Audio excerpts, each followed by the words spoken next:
El mundo está cambiando muy rápido. Lo que hoy era una novedad, mañana se habrá quedado en algo antiguo.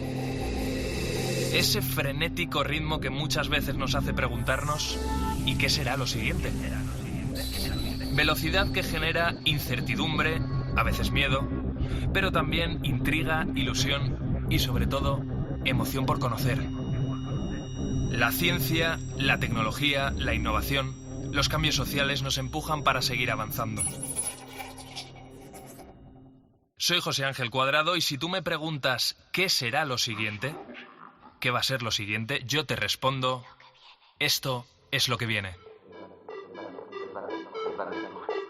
Hoy mismo vamos a lanzar a audiencia pública el plan de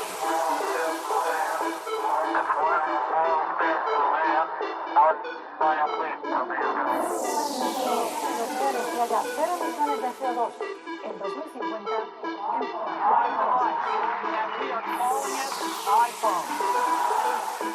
El comité ha llegado a una conclusión científica clara. Es una vacuna segura y efectiva. La tercera misión de SpaceX se ha acoplado con éxito. En COPE, José Ángel Cuadrado. lo que viene. Año 1924. Washington, Estados Unidos. En la Casa Blanca, el hijo pequeño del entonces presidente de los Estados Unidos, Calvin Coolidge, estaba jugando al tenis en una de las pistas del Palacio Presidencial. Hay varias teorías de lo que pudo ocurrir. Algunos hablan de que se resbaló y su pierna rozó el suelo. Otros aseguran que estaba jugando sin calcetines y se hizo una ampolla. Sea como fuere, el pequeño se provocó una infección que a día de hoy pues consideramos leve, una cosa pequeñita, pero que en su caso derivó en una sepsis que terminó produciéndole la muerte tan solo con 16 años. Año 1924. Aún quedaban 4 años para que Alexander Fleming descubriese la penicilina, el antibiótico, quizá que más vidas ha salvado en el mundo. Tanto es así que si ahora vas a la Plaza de Toros de las Ventas, en Madrid, si has estado por ahí cerca, recuérdalo, podrás ver en sus aledaños, justo al lado de la estatua de Gillo, un busto de Fleming, en honor a la cantidad de toreros que se han salvado gracias a su antibiótico. Los antibióticos luchan contra las infecciones bacterianas. Actualmente nadie o casi nadie muere por una pequeña herida, como sí lo hizo el hijo del presidente de los Estados Unidos en 1924, pero parece que poco a poco podemos llegar a vivir una situación parecida, un escenario en el que aparezcan unas bacterias resistentes a los antibióticos. José Ramos Vivas, ¿por qué dices que podemos llegar a ese escenario previo a la existencia de la penicilina? Podemos llegar a ese escenario porque las tasas de resistencia a los antibióticos que estamos viendo en las bacterias de los hospitales están aumentando. Y si siguen aumentando va a llegar un momento en que los antibióticos que tenemos no van a funcionar. Y entonces cualquier procedimiento quirúrgico, por pequeño que sea, pues corre el riesgo de no funcionar. José Ramos Vivas, eres profesor de microbiología en la Universidad Europea del Atlántico. Has escrito un pedazo de libro hablando sobre esta realidad a la que nos vamos a enfrentar en el futuro, que ya la has adelantado tú mismo. Superbacterias es un escenario que, sinceramente, no suena muy halagüeño y que tiene su origen en el abuso de los antibióticos. Por poner un poco de contexto a la persona que nos está escuchando, a las personas, José, 3.500 personas mueren cada día por la resistencia a los antibióticos. Yo no sé si eso es mucho o es poco. A mí, desde luego, me parece llamativo el dato. Es mucho. Fíjate que todos los fines de semana que hay operación salida en verano, en Navidad, hablamos de los accidentes de tráfico, las personas que fallecen en accidentes de tráfico. Pues personas que fallecen por infecciones causadas por bacterias resistentes a los antibióticos son muchísimas más que por accidentes de tráfico. Lo que pasa es que los accidentes de tráfico salen siempre en el telediario y nos enteramos, y las muertes que se producen en los hospitales en pacientes que están infectados por estas bacterias, pues nunca salen en los telediarios. Entonces no nos enteramos, pero están ahí. José, vamos a hablar de las bacterias resistentes, de las llamadas superbacterias. Claro, decíamos que hasta este momento en principio solo se habían localizado en hospitales. Yo no sé si en algún sitio más, en algún escenario más. La verdad es que se han detectado en muchos sitios. En el ambiente están en menor número, porque quizás los hospitales sí que es el nicho donde las puedes encontrar y donde más antibióticos se utilizan, pues es donde aparecen. Pero también se utilizan muchos antibióticos en agricultura y en ganadería. Y entonces en esos ambientes, aunque no están tan relacionados con la medicina, pues ahí también hay bacterias resistentes y sabemos que están porque tarde o temprano los genes que les confieren resistencia a esos antibióticos nos los encontramos luego en los hospitales. Claro. Claro, hablemos de algunos factores, por ejemplo, ¿cómo afecta o qué entran en juego los animales? Pues en ganadería, por ejemplo, se utilizan muchísimos antibióticos. ¿Por qué? Porque como trabajamos, o los ganaderos trabajan con poblaciones de animales muy grandes, vacas, cerdos, cualquier animal de granja, incluso en piscifactorías, sí. Las poblaciones de animales son muy grandes. Entonces, cuando hay una infección en 1, 2, 3, en varios individuos, la propagación de esa infección es muy rápida al resto de la población. Entonces, lo que quieren los ganaderos y los que trabajan en piscifactorías también, pues es cortar rápidamente un brote infeccioso, y para eso la mejor herramienta que tenemos hoy en día pues siguen siendo los antibióticos. Así que se utilizan muchas veces de manera terapéutica, pero también muchas veces de manera profiláctica. Y dependiendo también del lugar del mundo en el que nos encontremos, incluso hay legislaciones que permiten utilizar antibióticos en el pienso para alimentar a los animales, con lo cual hay zonas del mundo que tienen un verdadero problema de bacterias resistentes a los antibióticos en ganadería y en acuicultura. Claro, seguro que hay gente que se está preguntando ahora mismo si estas superbacterias lo que pueden provocar es que surjan nuevas enfermedades.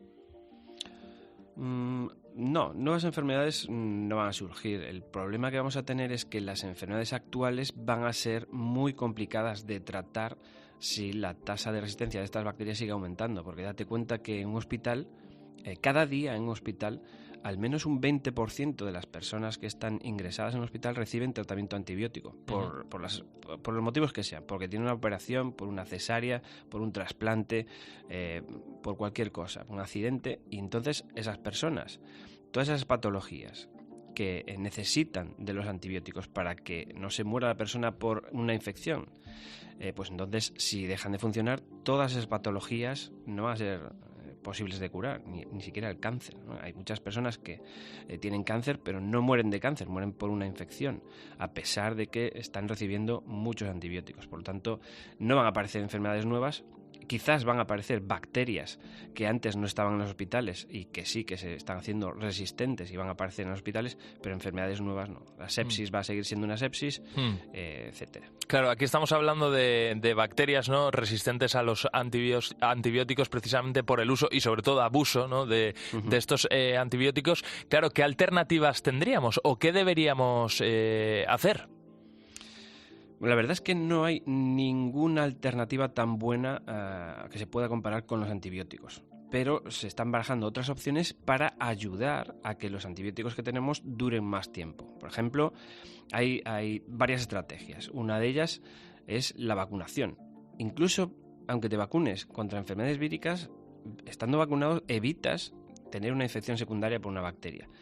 Otra estrategia es buscar, por supuesto, nuevos antibióticos. Si los que tenemos no están funcionando o van a dejar de funcionar, lo que necesitamos son nuevos antibióticos, pero no un nuevo antibiótico, porque un antibiótico solo no va a matar a todas las bacterias. Necesitamos una familia de antibióticos enteramente nueva. Y otra estrategia, por ejemplo, que ahora se está poniendo muy de moda, es la utilización de virus que infectan a las bacterias para utilizarlos contra ellas, pero no como alternativa a los antibióticos, sino como apoyo a la terapia con antibióticos, para que funcionen mejor o por lo menos no dejen de funcionar.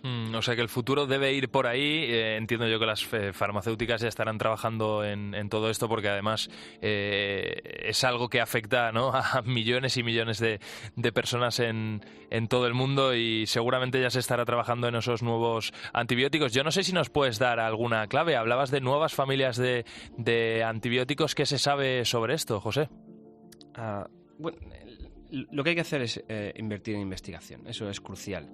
El problema de las grandes farmacéuticas es que han visto que al ritmo que vamos de aparición de resistencia a los antibióticos, pues no les es rentable buscar nuevos antibióticos, porque buscar nuevos antibióticos, una familia entera de antibióticos, llevaría mucho tiempo y mucho dinero, y entonces Si tú inviertes mucho tiempo y mucho dinero en buscar un nuevo antibiótico y cuando lo sacas al mercado, cuando se lo empiezas a dar a los pacientes, las bacterias que hay ya son tan resistentes que incluso desarrollan mucho más rápido resistencia a ese nuevo antibiótico, pues la farmacéutica no puede seguir vendiéndolo. Con lo cual hay muchas farmacéuticas que han dejado de apostar por programas de investigación y +D en la búsqueda de nuevos antibióticos y han decidido pues invertir en enfermedades crónicas, por ejemplo en enfermedades reumáticas o en enfermedades neurodegenerativas, que eso, cuando te tomas un medicamento, tienes que tomarlo mucho tiempo. Claro.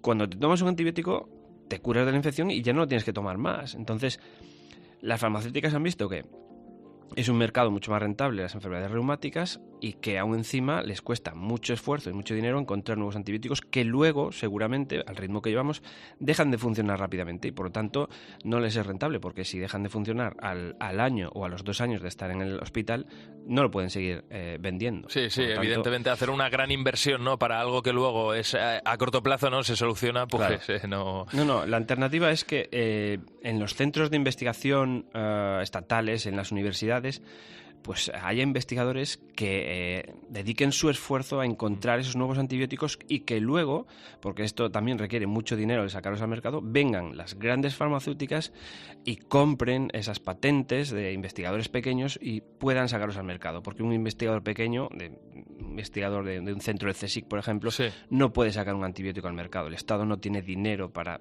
producir un antibiótico. Lo que sí que podemos hacer es nosotros, los pequeños investigadores, descubrir nuevas moléculas que luego las grandes farmacéuticas compren y puedan poner en el mercado.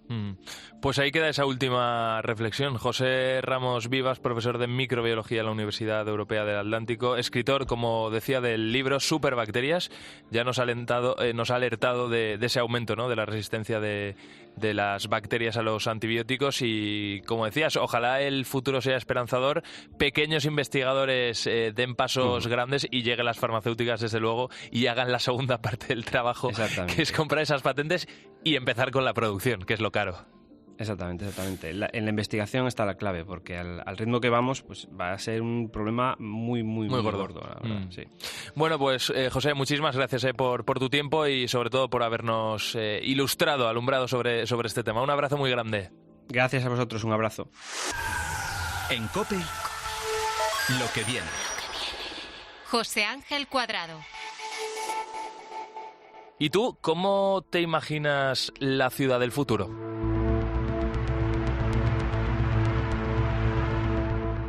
Quizá te la imagines con coches flotando, con trenes urbanos como el metro que van a gran velocidad, un montón de pantallas en las fachadas de los edificios, hologramas por un lado, hologramas por el otro, una mezcla, yo qué sé, de Star Wars, de Ready Player One, de Yo Robot, o si has estado en esa ciudad, que yo sí que he estado, como Tokio, pero súper evolucionado. Esa puede ser una opción, ¿por qué no? Mira, ¿sabes qué? Ahora que todo el mundo está a tope con la inteligencia artificial, le voy a preguntar a ChatGPT cómo se imagina él las ciudades del futuro. Las ciudades del futuro serán sostenibles, tecnológicas y centradas en las personas. Serán caracterizadas por una planificación urbana inteligente, el uso de energías renovables y la eficiencia energética. Contarán con una amplia integración de tecnología, como sensores y sistemas de inteligencia artificial, para mejorar la calidad de vida de los ciudadanos. La movilidad estará basada en vehículos eléctricos y autónomos, con sistemas de transporte integrados y opciones de movilidad compartida. Se promoverá la creación de espacios verdes, la construcción sostenible y la participación ciudadana en la toma de decisiones. Toma ya. Es fascinante, ¿verdad?, cómo un chat puede sacar esas reflexiones sobre cómo deberían ser las ciudades del futuro, en las que tú y yo espero que vivamos y en las que seguro que van a vivir nuestros hijos o nuestros nietos. Leticia Izquierdo, ¿qué tal? ¿Cómo estás? Bienvenida a Lo que viene. Bien, muy bien. Muchas gracias. Oye, Leticia, ¿y tú cómo te imaginas la ciudad del futuro? Pues no ha estado mal la descripción que he escuchado de ChatGPT, ¿eh? Me ha parecido bastante acertada, porque habla de 2 cosas. Habla de ciudades eficientes, ciudades que tienen en cuenta los nuevos desarrollos tecnológicos y luego ciudades que están centradas en el ser humano. Uh-huh. Entonces yo creo que las ciudades del futuro tienen un poco de todo esto. Uh-huh. Son ciudades que tienen en cuenta pues temas sociales, temas sostenibles, temas de del environment, medio ambiente, y luego también son ciudades pues las que tenemos todo lo necesario alrededor. Leticia, déjame que te presente a toda la gente que está escuchando Lo que viene. Eres una investigadora española, eres arquitecta en el MIT, el Instituto Tecnológico de Massachusetts. Estudias la aplicación de la tecnología para la mejora de las ciudades gracias a una beca de la Fundación La Caixa. Leticia, te hemos escuchado a ti, hemos escuchado a ChatGPT. La inteligencia artificial no va desencaminada sobre el futuro de las ciudades. Claro, me imagino que la gente que nos está escuchando se está preguntando por qué le hemos pedido a ChatGPT que opine sobre el futuro de las ciudades. Pues básicamente porque esta herramienta, al igual que otras que están al alcance de nuestra mano, van a ser fundamentales a la hora de diseñar precisamente esas ciudades del futuro. Claro, Leticia, de momento, ¿en qué ciudades estáis trabajando? ¿Qué tenemos ya sobre la mesa? Estamos trabajando en ciudades, pues por todo el mundo. Tenemos acuerdos con ciudades en Europa, en Alemania, en el País Vasco. Acabamos de firmar un acuerdo. Trabajamos con Chile también, con México, con Canadá. Y estos acuerdos consisten en entender cómo vive la gente allí, cuáles son las necesidades de las ciudades en cada caso, e intentar investigar todos juntos cuáles son las nuevas tecnologías que se pueden aplicar y cómo se pueden diseñar mejor estos espacios. Claro, hemos escuchado a ChatGPT, te hemos escuchado a ti también reflexionando sobre lo que queremos ser de mayores, ¿no? Lo que queremos que sean de mayores las ciudades. Claro, para llegar a ese punto, ¿qué debemos superar? Es decir, ¿cuáles son ahora mismo los principales retos de... Vamos a centrarnos, si te parece, en grandes ciudades. Madrid, Barcelona, por ejemplo. Sí. Mira, es curioso porque has puesto el audio de ChatGPT. Al final, ChatGPT está entrenado en todos los datos de Internet, ¿no? Básicamente, y tiene millones de parámetros. Esto pasa muchas veces cuando diseñamos ciudades y utilizamos herramientas de inteligencia artificial que están entrenadas en datos muy concretos, y generalmente son datos que tienen que ver con temas de eficiencia. Entonces, si queremos mirar a las ciudades del futuro, necesitamos entrenar estas herramientas con las que vamos a hacerlo, no solo en datos que tengan que ver con temas eficientes, sino en datos que tengan que ver con temas sociales y temas de sostenibilidad. Tendremos, por lo tanto, ciudades que tengan estas tres patas, ¿no? Claro. Mira, le hemos preguntado también a ChatGPT por los retos y vamos a escucharle. Los retos para las ciudades del futuro incluyen el crecimiento poblacional, el cambio climático, la sostenibilidad, la desigualdad socioeconómica, la movilidad y congestión y la seguridad y privacidad de datos. Pues todo lo que comentábamos, ¿no? Que al final es un resumen también muy rápido, y además la respuesta nos ha llegado en 20 segundos. Claro, Leticia, por hablar de cosas muy concretas, ¿no? Yo sobre todo estoy pensando en cómo pueden cambiar físicamente las ciudades dentro de unos años. Yo me lo imagino con menos coches, mucho más verdes. Claro, esa será una manera, ¿no?, de combatir la contaminación. Entiendo que a lo mejor nuevos materiales también que limpien el ambiente. Totalmente, sí. Vamos encaminados a tener ciudades de 15 minutos caminables, como puede pasar en París o en Barcelona, en la que tenemos todas las necesidades básicas, todos los servicios básicos alrededor nuestro, a distancias caminables. Efectivamente, es probable que desaparezcan los coches.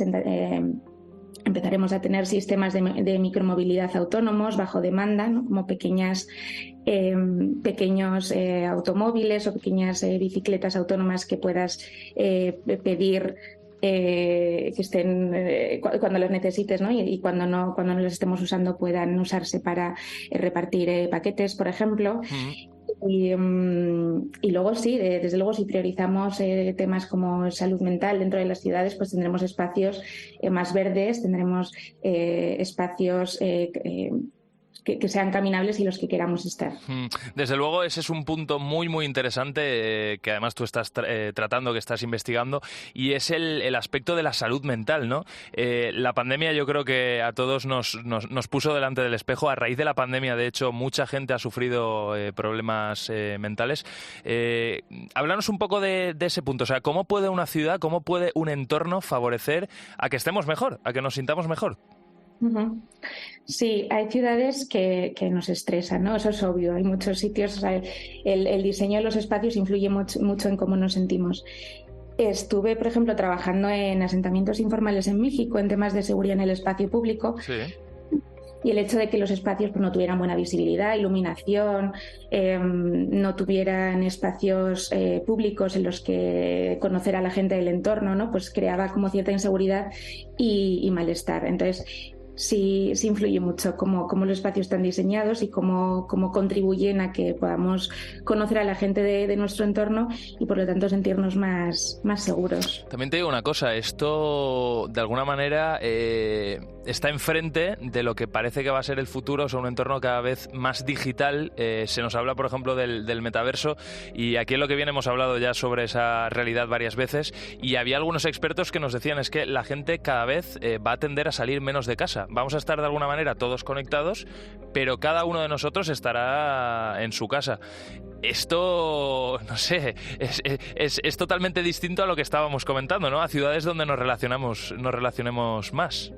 Sí, bueno, eso pasa en algunas ciudades. Hay unas ciudades como puede ser Tokio, que son más individualistas, en las que la gente sí que está más tiempo en casa, y hay otras, como por ejemplo ciudades en España, al final reflejan la cultura de los españoles, que es reunirse, ¿no? Y pasar tiempo en la calle. Entonces, habrá un poco de todo, pero desde luego yo creo que tenemos que diseñar ciudades en las que estos espacios existan para permitir que la gente salga a la calle y se quede allí, ¿no? Muchas veces hay espacios públicos en los que no queremos quedarnos. Eso es importante. Oye, Leticia, ya una última cosa para que lo pongamos delante de nosotros. Ahora mismo, dame un ejemplo de ciudad que podríamos considerar, no del futuro, porque está en el presente, pero sí que tiene esas características que deberían tener las ciudades dentro de unos años. ¿Hacia dónde podemos mirar?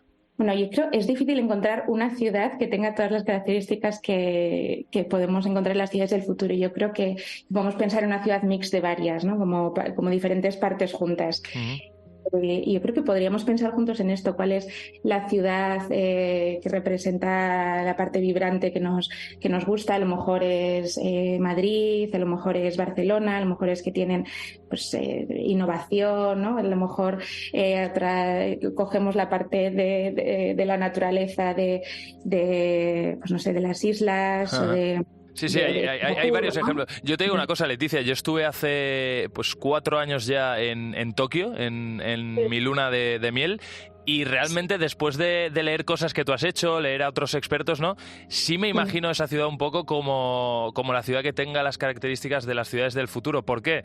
Porque es una ciudad que tiene tecnología allá donde mires, es una ciudad muy limpia, es una ciudad que tiene espacios verdes, es una ciudad donde la gente en general es muy amable. Luego ya la sociedad japonesa es como es, ¿no? Lo que tú decías, muy individualista, pero desde luego es una ciudad que pinta mucho a ciudad del futuro.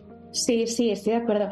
Hay muchas veces también que por el hecho de que las ciudades sean eficientes no quiere decir que nos hagan sentir bien, ¿no? Muchas veces encontramos, es verdad que Tokio es una ciudad eficiente, a lo mejor hay ciudades en China que también son altamente eficientes, pero hay otras ciudades que nos dan este buen rollo, ¿no? Esta sensación que no sabemos muy bien por qué, pero las que nos apetece estar. Tal cual. Bueno, pues Leticia Izquierdo, investigadora española en el MIT, el Instituto Tecnológico de Massachusetts, ya lo hemos dicho, arquitecta, estás estudiando la aplicación de la tecnología para la mejora de las ciudades. Te estás imaginando, básicamente, cómo debe ser la ciudad del futuro. Oye, te vamos a seguir la pista y en un tiempo te volvemos a llamar a ver si hay algún avance. Muchas gracias, encantada. Que te vaya muy bien, que no lo hemos dicho, estamos conectando contigo desde la otra punta del mundo. ¿Dónde estás ahora mismo? Estoy en Boston, estoy en mi laboratorio, en el MIT Media Lab. Bueno, pues nada, que ha sido un placer, que hayas sacado este ratito, Leticia. Cuídate mucho. Igualmente, un beso enorme, adiós. En COPE, lo que viene. José Ángel Cuadrado. Si coges ahora mismo tu móvil y te fijas en la esquina superior, justo al lado de las rayas de cobertura, dime qué tipo de conexión tienes. ¿Qué te sale en la pantalla? Mira, lo último es el 5G, pero lo normal es que aún tengas 4G o puede que incluso 3G. El caso es que esto es lo que viene, el programa, ya lo sabes, en el que nos gusta fliparnos un poquito, mirar hacia el futuro, imaginarnos cómo será nuestra vida y descubrir contigo cómo será nuestro mundo. Así que hoy quiero hablar contigo ya del 6G. ¿Qué será el 6G? Va a ser un tipo de tecnología inalámbrica que no solo va a permitir una conexión a Internet prácticamente inmediata y mucho más rápida de la estándar de hoy en día, sino que prácticamente podría hacer que el mundo estuviese hiperconectado. Hablamos de ultravelocidad. Ahora bien, ¿cómo y cuánto va a cambiar nuestra vida? ¿En cuánto tiempo? ¿Qué es eso del Internet de las cosas que está relacionado con todo esto de lo que te estoy hablando? Francisco Javier Falcone Lanas, bienvenido a Lo que Viene. Muchas gracias, muchas gracias. Francisco, eres doctor del Instituto de Investigación de Smart Cities, eres profesor del área de Teoría de la Señal y Comunicaciones del Departamento de Ingeniería Eléctrica, Electrónica y de Comunicación en la Universidad Pública de Navarra. Francisco, yo te voy a ser muy sincero, en mi teléfono pone que tengo cobertura 5G, pero a mí la vida no me ha cambiado. ¿Ha sido un poco bluff todo esto del 5G o es que realmente no está del todo desarrollado? Bueno, yo creo que por una parte lo que hay que decir, y esto es un poco la realidad que siempre ocurre cuando se despliega una red de comunicaciones móviles, ¿no? La red de comunicaciones móviles 5G no trabaja sola, sino que realmente trabaja en un modo colaborativo con el resto de redes, digamos, que se han ido superponiendo anteriormente, ¿no?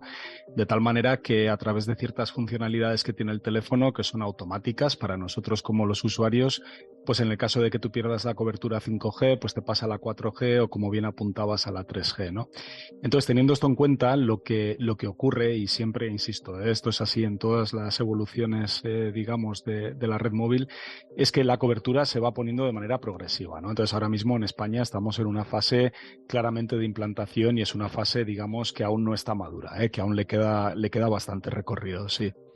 ¿Y cómo va esto todo tan rápido? Aún le queda recorrido, Francisco, y ya estamos hablando del 6G, algo que según tú va a mejorar los conceptos, por ejemplo, del Internet de las cosas o de las ciudades inteligentes. Si te parece, vamos poco a poco y vamos a explicar de qué manera va a ayudar, ¿no?, en el desarrollo de todo esto. Cuando hablamos de Internet de las cosas nos estamos refiriendo a que los objetos estén conectados entre ellos, ¿verdad? Bueno, realmente efectivamente esa es una forma, digamos, para poder visualizarlo, que yo creo que es muy fácil de entender, ¿no? Realmente, si nos vamos un poco a la definición que se hizo más o menos sobre el 2010, un poco por los pensadores fundantes, ¿no?, del Internet de las cosas, concretamente un investigador llamado Sundmaker, pues básicamente lo que dijo es que el Internet de las cosas era la capacidad de poder conectar cualquier cosa en cualquier lugar, en cualquier momento, con cualquier tecnología de conectividad, ¿no? Claro, ahí hay que pensar, como yo les suelo decir a mis alumnos, de una manera pues muy abierta, ¿no? Y cuando decimos cosas, realmente hay que pensar a día de hoy, gracias a las capacidades de integración microelectrónica que tenemos, a conectar cualquier cosa. Cuando digo cualquier cosa, son prendas de ropa, son muebles, son vehículos, son papeleras, son las luminarias que están en la calle, en fin, pues eso, cualquier cosa, ¿no? Y al final esto lo que nos va a permitir, entiendo yo, es que esas cosas conectadas funcionen más rápido entre ellas, ¿no? Puedan tomar decisiones, que todo eso esté de alguna manera conectado de una manera mucho más rápida y haya una respuesta inmediata. Efectivamente, o sea, ahí lo has apuntado, eso es súper interesante. Eso, digamos, que tiene por detrás lo que sería el concepto de los entornos, digamos, interactivos y de tipo contextual, ¿no? Por una parte, son capaces de poder interaccionar en unos esquemas de sensor actuador con los usuarios, y aquí, de nuevo, el usuario hay que entenderlo de manera muy amplia, porque puede ser una persona o no, o puede ser, digamos, una máquina, o puede ser un electrodoméstico. Y además, digamos que es contextual, es decir, que utiliza la información de lo que sería el entorno que le rodea y también entendido en sentido amplio, ¿eh? El entorno puede ser las variables ambientales, puede ser las condiciones de tráfico, puede ser el propio contexto del dispositivo a nivel de cuánta energía o capacidad de procesamiento tiene, etcétera. Eso es. Sí. Ahora hablemos, si te parece, Francisco, de las ciudades inteligentes y del uso del 6G, ¿no? Y cómo va a permitir que estas ciudades... Claro, cuando hablamos de una ciudad inteligente, al final estamos hablando, por poner un caso muy concreto, ¿no?, de una ciudad en la que sus farolas, por ejemplo, se apaguen justo cuando salga... O sea, cuando el sol se esconda, ¿no? O sea, cuando se necesite esa luz. Claro, eso no automatizado, quiero decir, porque hoy en día tú puedes programarlo a una hora concreta, sino que las farolas fueran capaces de percibir cuándo se va literalmente la luz y salta, ¿no? Y se encienden. Pero el 6G, ¿qué salto nos va a permitir en esas ciudades inteligentes? ¿Qué podremos hacer? Pues eso es una pregunta muy interesante, ¿no? Porque al final hay que buscarle un poco el valor añadido, ¿no? Yo, si me permites un pequeño apunte al ejemplo anterior, que es un ejemplo que yo creo que está muy bien traído. Lo que realmente yo te diría, que la convierte en una ciudad inteligente es que esas farolas se adaptan al entorno que tienen con el fin de encenderse y apagarse. Es decir, no es que se encienden y se apagan automáticamente porque tienen un temporizador, ¿no? Por ejemplo, que las programas para que todas las noches se apaguen a las 9 de la noche y se enciendan a las 6 de la mañana. No. Sino que realmente lo que tienen son sensores, digamos, de luminosidad ambiental y, por ejemplo, de presencia de usuarios, y en base a esas variables y a cómo se tratan esas variables, pueden encender y apagar, y no solo encender y apagar, digamos, de manera uniforme, sino realmente de manera personalizada por cada calle o por cada contexto de cómo se está comportando lo que sería el patrón, por ejemplo, de movilidad o de usabilidad de la calle, ¿no? Entonces, digamos que la farola, para poder hacer eso, la has contextualizado. Le has metido capacidad de interconexión, le has metido sensores para poder detectar el entorno, le has metido capacidades de conectividad y procesamiento de información, sea en local, que llamaríamos el edge computing, o si no, ya realmente en la nube donde corresponda, etcétera, etcétera, ¿no? ¿Qué nos aporta el 6G en ese sentido? Bueno, yo diría, desde el punto de vista primero de qué capacidades trae teóricamente el 6G. Y antes de decir esto, un pequeño spoiler en ese sentido, la tecnología 6G es una tecnología incipiente, es decir, es verdad que se está trabajando sobre ella, en el ámbito de investigación se lleva ya un tiempo ya discutiendo cómo puede ser este 6G, pero digamos que las previsiones son que los primeros sistemas estandarizados comerciales estarían funcionando en el entorno del 2030 aproximadamente, ¿vale? O sea que realmente aún nos queda un cierto recorrido para poder ver esto, ¿no? Teniendo eso en cuenta, ¿vale? Con todas las cosas que pueden pasar de aquí a, pues, 7 años, ¿no? Las especificaciones, ¿qué es lo que nos dicen que nos puede aportar 6G? Bueno, pues como bien apuntabas, un incremento de la velocidad por enlace. Actualmente 5G contempla poder tener velocidades del entorno de 10 gigabits por segundo en movilidad, lo cual pues es una velocidad pues que realmente permite abordar muchas aplicaciones. Bueno, pues 6G plantea escalar eso hasta 1 terabit por segundo. Desde el punto de vista, por ejemplo, de latencia, que es otro de los parámetros interesantes, es decir, cuál es el tiempo de reacción de tu red, ¿no? Desde que tú le mandas una orden hasta que tienes una respuesta.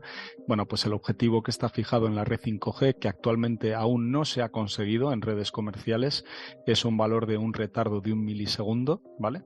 La red 6G contempla el poder dividir esta cifra por un factor 10, hasta 0.1 milisegundos. Para que nos hagamos una idea, 0.1 milisegundos es más rápido que la velocidad de sinapsis neuronal. Entonces es realmente un sistema muy rápido, ¿no? ¿Dónde puede tener sentido utilizar esto? Claro. Pues imaginemos que queremos hacer un control de un elemento como un dron. El dron puede estar volando, puede ser un dron que va en el agua, puede ser un dron que puede estar en el suelo. En el agua sería más complicado a día de hoy, ¿no? Por digamos, las propias problemáticas de poder establecer ese enlace de comunicaciones. Pues de luego los terrestres y los aéreos ya se contemplan, ¿no? A día de hoy hacer el telecontrol de un dron es complejo, ¿eh? Y de hecho... Sí, continúa, Francisco, sí. Sí, no, entonces, por ejemplo, lo que se plantea es en las redes 5G que se denominan standalone, las que verdaderamente operan end-to-end de manera 5G, pues contemplan realmente el poder de agilizar lo máximo posible todas las transacciones que se realizan, precisamente con el fin de permitir que un operador con un teléfono móvil, actuando como un mando, pues pueda controlar un dron, y que realmente cuando le dé un comando de giro, pues ese comando lo ejecute en esa velocidad, ¿no? En ese tiempo de respuesta. Ese es un ejemplo, ¿eh? Otro puede ser cirugía robótica, por ejemplo, que también requiere mucha precisión, o desde el ámbito industrial, por ejemplo, súper interesante todo el tema de control robótico, ¿no? Es decir, ¿cómo puedo hacer yo un control de robots que realmente requiere en muchos casos operación en tiempo real, cómo hacer que verdaderamente pueda ejecutarse. Bueno, pues 5G, digamos que está intentando resolver estos nichos, y 6G lo que quiere hacer es avanzar aún más, de tal manera que lo deje resuelto ya del todo, ¿no? Claro, aquí también hablaremos, me imagino yo, de mejorar a los ordenadores computacionales, es decir, podríamos decir de alguna manera que entre el 5G y el 6G a los usuarios de a pie tampoco nos va a cambiar mucho la vida, ¿no? Pero que realmente para todos estos casos de los que tú hablabas, ahí el salto sí va a ser importante. Pero vamos, para ti y para mí, un uso diario del móvil, pues como que tampoco nos va a cambiar la vida, ¿verdad? Bueno, a ver, yo, fíjate, yo estoy de acuerdo contigo, pero fíjate una cosa, haciendo un poco de memoria, porque yo ya empiezo a ser un poco mayor, ¿vale? Yo cuando empecé a trabajar como ingeniero, digamos que mi primera experiencia fue con la red 2G, yo de hecho estuve trabajando en el despliegue de la red 2G. Y realmente de manera progresiva hemos ido pasando de tener teléfonos solo con teclas a empezar a tener smartphones que ya no tenían teclado, a que empezaran a tener ciertas capacidades, digamos, multimedia, a poder hacer red social y ver vídeos en un teléfono, a estar haciendo streaming en tiempo real 4K con un teléfono móvil, ¿no? Entonces, en ese sentido, yo creo que progresivamente se van adoptando tecnologías y que requieren, evidentemente, un salto tecnológico para hacerlo, y nosotros simplemente, pues digamos que con este vértigo que tenemos de adopción tecnológica, pues es algo que pasa un poco inadvertido, ¿no? Yo lo comento porque, por ejemplo, fíjate, una de las funcionalidades que se pretenden verdaderamente impulsar mucho con 6G y 5G no es capaz realmente de lograrlo, es todo lo que tiene que ver con la realidad extendida, ¿no? Entonces, si uno quiere verdaderamente tener una verdadera experiencia, digamos, vamos a decirlo, inmersiva, ¿no? Con técnicas que te puedan mezclar realidad aumentada, con realidad virtual, con el Internet de lo que se denomina, el Internet táctil, pues verdaderamente necesitas redes que tengan un retardo muy pequeñito y que tengan mucho ancho de banda, ¿vale? Entonces, uno de esos ejemplos que aún están por llegar y que, bueno, a día de hoy parecen un poco ciencia ficción, es lo que se denominan las comunicaciones holográficas.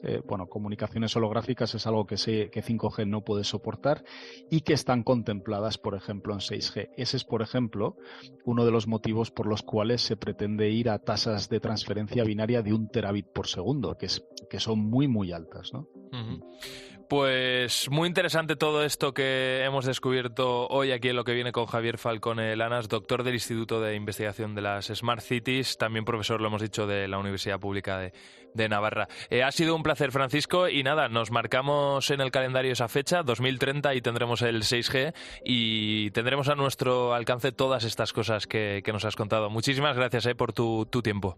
Nada, muchísimas gracias a vosotros y nada, a ver si lo vemos, efectivamente. Un abrazo, lo compartiremos. Hasta luego. Hasta luego. En COPE, lo que viene. José Ángel Cuadrado. Hace tan solo una semana nuestro país entraba en números rojos. No estoy hablando de una bancarrota ni nada por el estilo, aunque echando un vistazo a nuestra deuda pública, en fin. Pero no, aquí no te estoy hablando de economía, sino de explotación de recursos naturales.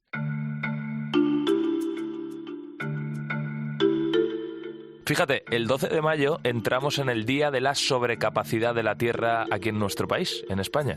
Una fecha que se establece cuando teóricamente hemos alcanzado el tope de los recursos, te hablo del agua y de recursos que encontramos en el suelo, que deberíamos consumir en todo un año. A partir de ahí, estamos a crédito, podríamos decir. Este índice se establece gracias a unos parámetros que mide una organización internacional que asesora a diferentes organismos y que básicamente contrapone demanda de recursos naturales con la capacidad que tienen estos mismos de regenerarse. Mira, el agua es uno de esos recursos y precisamente en nuestro país estamos viviendo un periodo, ya lo sabes, muy complicado. Pero sí que es cierto que las áreas donde llueve menos y donde hay más evaporación, pues son las más sensibles. También aquellas áreas que tienen una litología que es capaz de retener menos el agua, como ocurre con la litología silícea, pues las hace más vulnerables, ya que, por ejemplo, en la costa levantina tenemos litologías calcáreas que funcionan a modo de esponja y se nutren de lluvias de años anteriores. En este sentido, las zonas más vulnerables, la zona del Valle del Guadalquivir y de Sierra Morena, y también las zonas silíceas de interior, como por ejemplo las zonas de Gredos o de la Meseta Norte, que cada vez están presentando unos grados de sequía más importantes, y las condiciones climáticas y climatológicas no permiten que el agua dure hasta verano. Es Cayetano Gutiérrez Cánovas, un investigador español, apoyado por la Fundación La Caixa, experto en analizar el estado de salud de los ríos de nuestro país y también de sus entornos. Los últimos datos ofrecidos por el Ministerio de Transición Ecológica hablan de que los embalses están ya por debajo del 50% y bajando. Claro, si además los ríos tienen poca agua y tanto el consumo humano como las actividades productivas que necesitan este bien no se reducen... Sería muy importante destacar los impactos de la agricultura, ya que la agricultura, simplemente por extensión, ocupa más del 50% del territorio a nivel nacional, pues tiene impactos en los ríos a través del aumento de los nutrientes, los famosos nitratos, el aumento de sustancias tóxicas, como puede ocurrir con los pesticidas, y también con otro tipo de sedimentación, que también hace que aumente la turbidez y perjudica a los organismos. Asociado, tenemos las extracciones de agua, que si ya estamos en un contexto de sequía, pues por supuesto agravan la problemática, y viene muchas veces asociado a la agricultura. Por otra parte, tenemos también problemas en algunas ocasiones con depuradoras que no funcionan bien, y vertidos urbanos que tienen un impacto muy grande a nivel de aguas abajo de esas poblaciones. La pregunta es si con este nivel actual de desarrollo, hablo de desarrollo económico y de desarrollo industrial, es factible reducir nuestro consumo actual de recursos. La respuesta en principio parece que no. Pero ¿y si te digo que tal vez en un futuro no sea necesario consumir recursos de la tierra para seguir avanzando? A lo mejor piensas, claro, en una sociedad cada vez más digital. En teoría se van a necesitar menos recursos físicos para funcionar. Pero no, tampoco me refiero a eso. La tecnología actual ya prevé que se pueden capturar asteroides de diámetro de hasta 500 metros y a una distancia de unos 0,05 UA de la Tierra, que son unos 40 millones de kilómetros. Quiere decirse que si cualquier asteroide se encuentra en esos parámetros, pues ya sería factible o bien explotarlos o bien traerlos a la Tierra. Se llama Mario Fuentes y es el primer español en registrar ante notario 80 asteroides que en teoría son suyos y que en un futuro podrían ser explotados por él para conseguir todo tipo de recursos.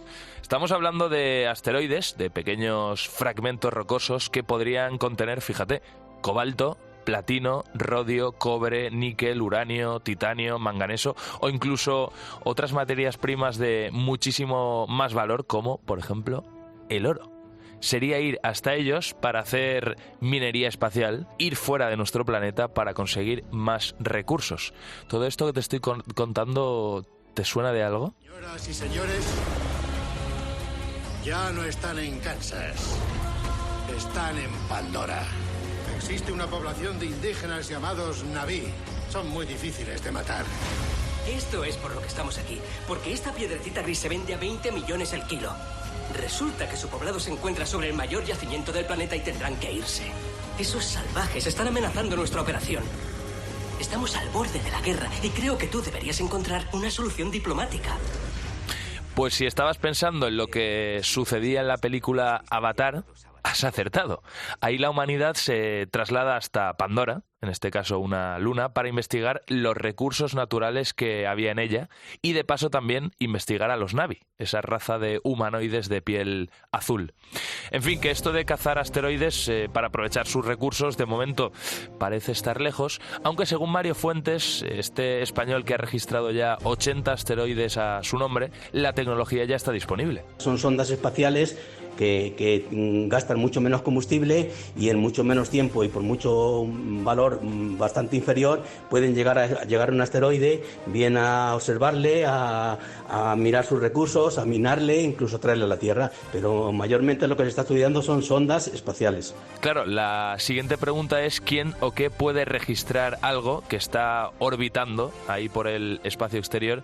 Es decir, tal y como ha hecho Mario, ¿tú puedes mañana registrar ante notario un asteroide? ¿Qué hay un vacío legal que dice que ningún país puede ser propietario de un asteroide, pero nunca dice el Tratado Internacional que una empresa o un particular pueda ser propietario de un asteroide. Eso es un vacío legal que está ahí y que convendría pues una regulación inminente. Pues hay empresas ya que están haciendo hincapié y están apropiándose, poniendo a su nombre algunos asteroides por esa irregularidad que hay en el Tratado Internacional. Así que si te animas, si crees que en un futuro no muy lejano los asteroides serán una fuente natural para la humanidad, no debes perder tiempo. El propio Mario Fuentes, fíjate, desde su compañía Mi Asteroide, asesora para cerrar este proceso y por unos 1.000 euros, más o menos, puedes poner uno de estos objetos rocosos a tu nombre. Y no te preocupes, porque no se van a acabar. Se calcula que cada año unos 10.000 asteroides pasan cerca de nuestro planeta, de los que un 10%, más o menos, se podrían cazar con estos fines que te he contado aquí en Lo que viene.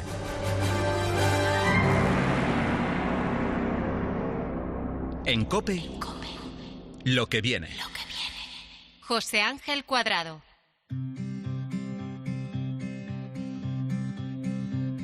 Cada año se registran aquí en nuestro país, en España, 1.000 casos de cáncer en menores. Muchas veces, para luchar contra esta enfermedad, a los nenes se les trata con radioterapia. Este tratamiento suele durar de 2 a 6 semanas. Es la media, aunque hay casos que se alarga mucho más. Durante ese tiempo, los niños van a diario al hospital a recibir las sesiones. Es un proceso, pues imagínate, si has pasado por él lo sabes, y si no te lo puedes imaginar, muy duro, que genera miedo y que genera ansiedad. Estamos llegando al final de este programa y antes de despedirme de ti te quiero hablar de una iniciativa del Hospital Universitario Vall d'Hebron de Barcelona. Allí cuentan con una herramienta de realidad virtual que prepara a los pacientes de cáncer infantil para las sesiones. Cuando se ponen las gafas, Nixie les explica cómo es la sala de radioterapia. Esta es la sala donde haremos las fotos especiales que nos dejan ver dentro de ti. Para hacer eso hay que quedarse muy quietos y para ayudarnos a que no nos movamos, María hinchará un colchón que cogerá nuestra forma. En el Vall d'Hebron han hecho un estudio para comprobar su funcionamiento y los resultados, la verdad que son un éxito. La realidad virtual ha reducido en un 40% el miedo de los niños ante estas sesiones, que es una pasada. En las sesiones de radioterapia los pacientes se tienen que acostar en una camilla y ponerse en una posición específica según la zona que haya que tratar. Durante el tiempo que el nene está acostado, que son entre 20 y 30 minutos, hay que estar absolutamente quietos, no se pueden mover y además solos en esa habitación. Además la máquina se mueve, hace mucho ruido, en fin, todo muy desagradable. Produce esta situación miedo, ansiedad en adultos, pero imagínate en los más pequeños, cómo se deben sentir, qué debe pasar por sus cabezas. Estas sensaciones se multiplican todavía más, lo explica el jefe de oncología radioterápica del Vall d'Hebron, el doctor Jordi Giralt. El día de la primera visita a ellos y a los padres ya les hablamos de todo este proceso y tenemos estrategias un poco para minimizar y para ayudar a que lo puedan tolerar bien, pero en muchos casos los niños y sobre todo los niños pequeños pues tienen mucho miedo, no se quieren estar solos y en estos casos habitualmente pues teníamos que tratarlos con anestesia, dormirlos y entonces una vez dormidos ponerlos en la máquina y tratarlos. Desde hace 2 años, gracias a la realidad virtual, ese miedo, esa ansiedad se han reducido mucho. Se les da a las familias un kit que contiene unas gafas con unos programas en los que se ve cómo es una sesión de radioterapia. También oyen los ruidos, ven cómo se mueve la máquina y Nixie, el muñeco animado que has escuchado hace unos minutos, es quien lo explica todo, quien se lo explica al niño. Además, los padres se lo pueden bajar todo esto en el móvil. Además de las gafas de realidad virtual, todos los pacientes reciben un kit con un librito de actividades para facilitar la comunicación con toda su familia y el equipo médico.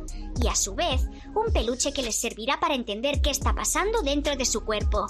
Para los más pequeños es una explicación más fiable que la de un médico. El día de la primera visita, los oncólogos del hospital les dan ese kit. El niño y los padres pueden ver el vídeo de la explicación todas las veces que quieran para familiarizarse con el proceso. Incluso hay niños que lo han llevado al cole para que lo vean sus compañeros. El niño lo que está haciendo es un poco se está metiendo en el mundo del tratamiento y cada vez para él es mucho más familiar. De manera que cuando viene en el primer día al tratamiento lo conocen todo en la máquina, hoy conocen los ruidos, saben que los técnicos les dirán ahora te has de estirar aquí, ahora te ponemos el colchón, ahora haremos esto, lo saben todo, ¿no? Y entonces vienen muchísimo más relajados.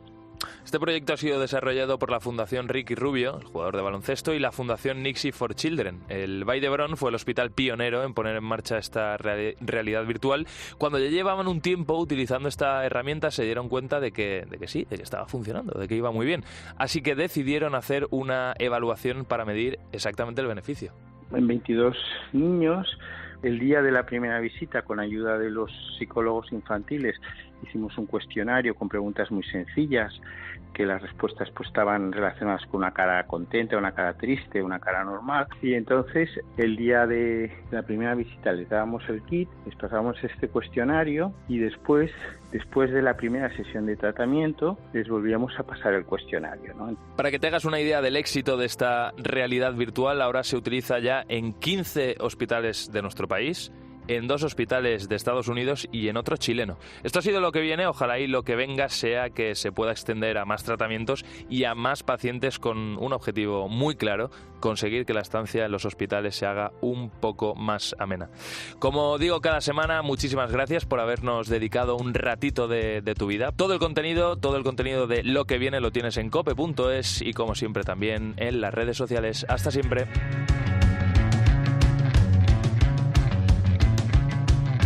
Well, the morning was complete when there was tears on the steering wheel, dripping on the seat.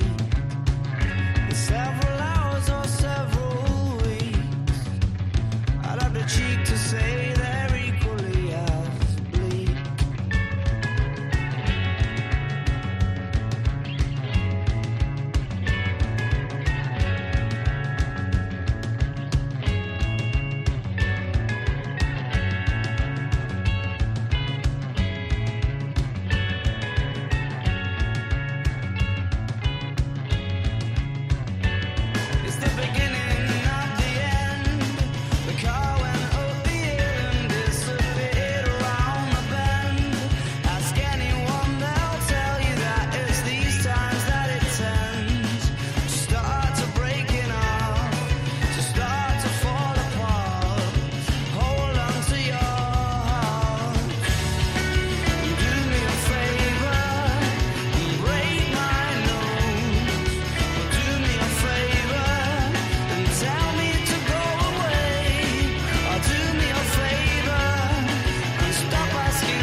Untied and the eyes were all red.